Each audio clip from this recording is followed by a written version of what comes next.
Nos hemos visto, o, atención, nos veremos en algún momento de nuestra vida en una situación similar a las que le vamos a contar, en la que tengamos que utilizar una ambulancia. Así es, los trabajadores de Ambu Ibérica, y por eso les queremos contar esta noticia, la empresa subcontratada por el Gobierno de Aragón, encargada de gestionar el servicio de ambulancias, se han concentrado esta mañana frente a la dirección del 061. Enseguida les vamos a contar cuáles son sus reivindicaciones, cuál es el estado de la flota de ambulancias de la que dependemos todos los ciudadanos, y lo vamos a hacer aquí en Aragón en Abierto. Pero antes de nada, ¿vosotros habéis ido alguna vez en ambulancia? ¿Os habéis visto en esa situación? Pues sí, yo sí, acompañando a un familiar, y desde luego no es una situación agradable para nadie. Lo que pasa que, claro, imagino que lo que vamos a hablar tiene que ver también con una situación general del país de recortes, de precariedad, que afecta a tantos sectores, pero claro, no todos son tan visibles a lo mejor como el que tiene que ver con la salud. Acabamos de hablar de ello. Hay una situación de recortes generalizado, pero claro, cuando afectan a cuestiones que tienen que ver con la salud, con la calidad de vida de cada uno de nosotros, parece que se nota, se visibiliza más esa situación de recortes. Vamos a buscar respuestas con nuestro nuevo invitado, Juan Antonio Busqueta, trabajador de Ambu Ibérica y representante sindical. Es un tema de recortes. ¿Por qué os estáis movilizando? ¿Qué es lo que pedís o lo que no queréis? En principio, bueno, aparte de daros la enhorabuena porque nos deis voz a lo que creemos que es un servicio de vital importancia, como es el transporte sanitario en sus dos versiones, tanto urgente como programado en Aragón, que por un lado entendemos que es el primer eslabón de la sanidad, de la cadena asistencial en Aragón, y uno de los motivos es porque es tratado como el último, o eso entendemos nosotros. También daros la enhorabuena porque he visto que tenéis un desfibrilador a la entrada, muy importante, estáis cardioprotegidos aquí. Pues eso, mira, nos da alegría. Cuestión... Mira, Juan Antonio, damos un segundo, porque enseguida nos vas a contar por qué, cuál es el kit de la cuestión, pero será en unos momentos, no, ni en unos, en un minuto aquí en Aragón Abierto.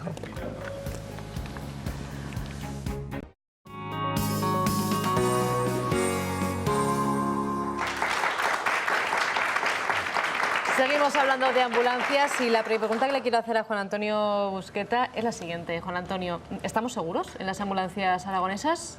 Hombre, por supuesto que estamos seguros, pero estamos seguros porque hay magníficos profesionales en el transporte sanitario, gente que lleva muchos años de profesionalidad trabajando en este sector, y evidentemente gracias a estas personas, claro que estamos seguros. ¿Hay todos los recursos que deberían en los vehículos? Evidentemente no, hay muchas cosas precarias en el transporte sanitario que afectan a más del 50% de la flota, por no hablar de otros sistemas de trabajo que hay en las emergencias. Vamos a hacer una cosa, nos has enviado unas fotografías de lo que son las ambulancias con las que trabajáis habitualmente. Vamos a mostrarlas para que nos vayas contando qué es lo que estamos viendo, qué es lo que falta o qué es lo que sobra. Esta ambulancia es una ambulancia convencional, básica. Sí. ¿Para qué se utiliza? Básicamente, en principio, esto es una ambulancia designada en el pliego de prescripciones del 061 como una ambulancia no asistencial. ¿Es decir, de transporte? Sí, ya empezamos mal, ¿no? Un servicio de emergencias que sus vehículos no asisten. Es como ir a una panadería y que no haya pan dentro, ¿no? Podemos usar un taxi. O que montemos, o que haya quirófanos sin cirujanos, ¿no? Pues esto es ya un principio.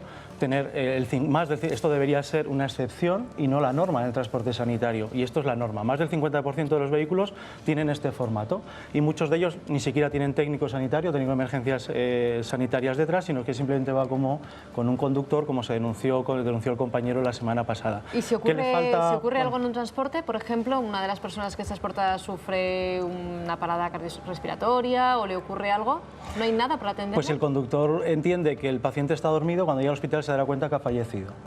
Básicamente esa es la situación. Entonces, ¿qué le falta a esta ambulancia? Le falta de todo. Le faltan profesionales, le falta un desfibrilador semiautomático como vosotros tenéis aquí, que las ambulancias no tienen. Igual esta ambulancia debería venir aquí al plató y cogerlo cuando lo necesite, ¿no?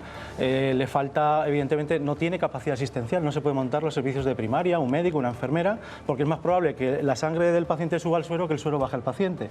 Como veis, no tiene una capacidad de altura para asistir. Los asientos impiden que nadie pueda trabajar, no se puede hacer una RCP básica, evidentemente no es un vehículo, es un taxi. Entonces, acaba de decir usted que son seguras y está describiendo un panorama que dan ganas de irse haciendo autostop. Son seguras porque los profesionales actúan muy bien. Incluso en estas situaciones precarias saben actuar los profesionales, y actúan de filtro en todas las deficiencias que se están denunciando al transporte sanitario. Sindical, pero primero, has dicho bien que son vehículos no asistenciales, por lo tanto no hay que asistir a nadie, hay que transportar exclusivamente. Has dicho claramente que el pliego de condiciones, lo que se contrata por el Gobierno de Aragón, son dos cuestiones: las urgencias y las programadas. Normalmente normalmente las programadas son meros transportes y más. Estás hablando todo el rato de conductor, cuando sabes tú mejor que yo, que desde la última reforma los conductores de ambulancias no son meros conductores, sino que tienen que tener unos requisitos de capacitación que les posibilita para ello. Sí, no queremos la alarma en decir que no tenemos servicios porque tenemos servicios. O sea, si se tiene que llevar un señor a rehabilitación, no hay por qué darle ninguna prestación asistencial en el vehículo en el que se le lleva. Bueno, Antonio, pero lo que buscáis son mejoras de las que nos beneficiamos todos. Un segundín antes, porque me gustaría, ¿no? También para que nadie se lleve malentendidos. Nos hemos puesto en contacto con el Gobierno de Aragón y también con la misma empresa, con Ambu Ibérica. Ambu Ibérica no ha querido hacer ninguna declaración y tampoco hemos conseguido que el Gobierno de Aragón se persone también en esta mesa. Lo que sí que nos han dicho es que ahora mismo este punto está en un conflicto entre trabajadores y empresa y que en este momento ellos se van a mantener al margen, pero que son conocedores de esta situación, aunque han declinado hacernos más declaraciones. Y ahora, si quieres responder a Javier. Por un lado, es difícil mantenerse al margen cuando todo el dinero es dinero público que se destina al transporte sanitario. Algo, desde luego, la Administración tendrá que ver en esto y no solo la empresa.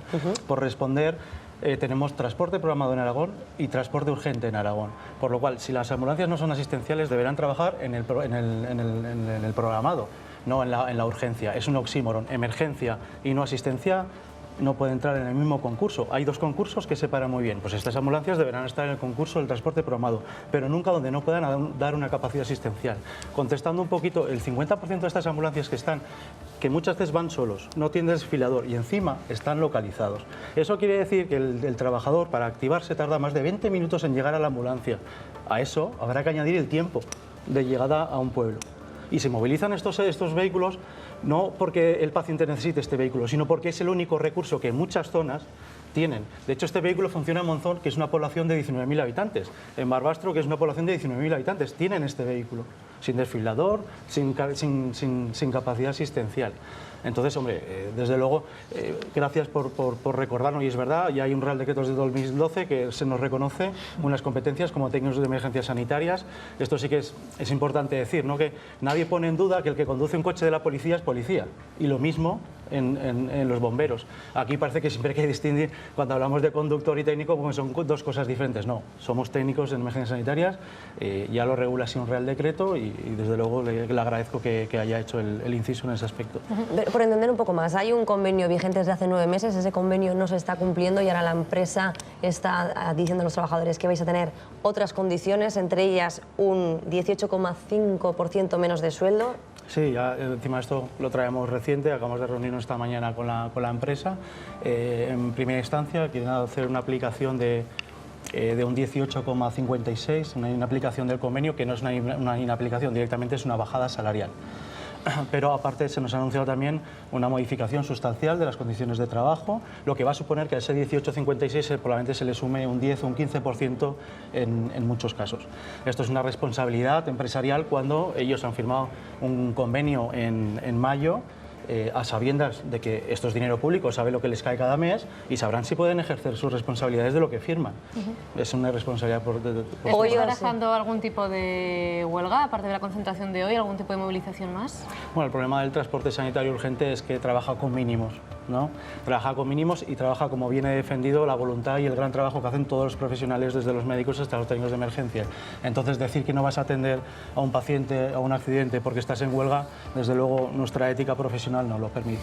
Yo leí hace algunos años un libro que me estremeció, se titulaba Diario de un ambulanciero, y era la historia de alguien como tú, pero en acción, ¿no? Y la verdad que daba muchos detalles y realmente es un trabajo duro, ¿Cuánto se cobra por este trabajo? ¿Cuánto cobráis los técnicos? Con la subida salarial aplicada que efectiva en mayo, un conductor con una antigüedad media puede estar rondando, a lo mejor no llegar a los 1.200 netos. Sí que hablo de conductor porque es una desgracia, es algo que a nivel nacional estamos pidiendo, reivindicando que la figura profesional de técnico de emergencias sanitarias que regula un Real Decreto se ejerza y se pague por esa categoría. No es así, se nos paga como conductores y como camilleros y por lo tanto hay diferencia salarial. Un conductor que cobra algo más que un camillero está en unos 1.200, no llega, si te han contratado hace poco desde luego no llegas ni a los 1.100 y un técnico probablemente roza los 1.000 euros si llega. En un país como Francia, por ejemplo, ¿qué cobraría alguien? No, en Francia, en el País Vasco cobran 1.800. En Cataluña, no hace falta irse a Francia. De esos 1.200 hay que restarle la bajada salarial que vais a sufrir. Claro, habrá que aplicarle el 18, el 20 o el 25% de lo que quieren aplicar. Javier, no sé cómo ves esta situación. Esto es un conflicto empresarial. También hemos hablado mucho de conflictos cuando fue la huelga de autobuses de Zaragoza. Pero en este sentido, donde no pueden ni tener servicios mínimos, por ejemplo, en la cuestión de los autobuses, esa falta de servicio hizo que la ciudadanía también presionara, que se viesen tantas colas, pero aquí... Juan Antonio citaba una cuestión que decía que realmente la Administración tiene importancia en ese tema. Qué duda cabe que tiene importancia.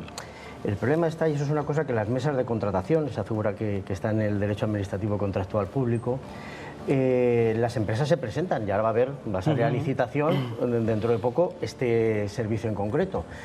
¿Qué ocurre? Pues que eso se está dando, se hacen licitaciones a la baja, jugando con la posibilidad de que los trabajadores luego vean disminuidos sus salarios también. Entonces aquí sí que habría que pedirle a la Administración, a esas mesas de contratación, eso que está en la ley pero que casi nunca se aplica, que las bajas temerarias se aplicasen. O sea, si alguien ve, si los órganos de la Administración que están para controlar a quién se contrata para prestar los servicios públicos, que vean realmente eso.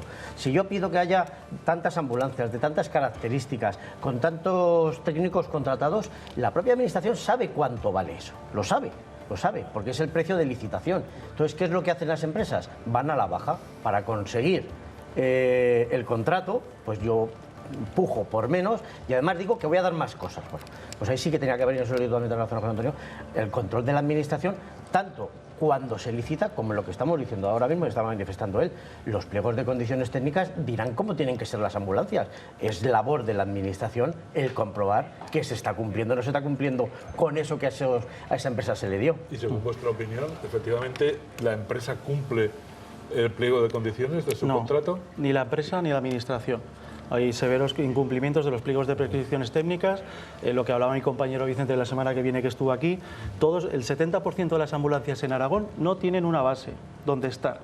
Están en la calle, con nieve, con sol, con lo que haya. El trabajador oyente tampoco tiene sitio, no tienen un almacén donde poder dejar, limpiar, desinfectar, como así lo mandan los reales decretos de prevención de riesgos. ¿No han denunciado todo esto que cuenta usted, este catálogo de...? Sí, está denunciado en Inspección de Trabajo. ¿No lo han denunciado hace tiempo, digo? Bueno, yo como parte de denuncia llevo 2 años, porque así lo quisieron los trabajadores, y desde entonces le puedo asegurar que no he parado. De hecho, estoy aquí ahora.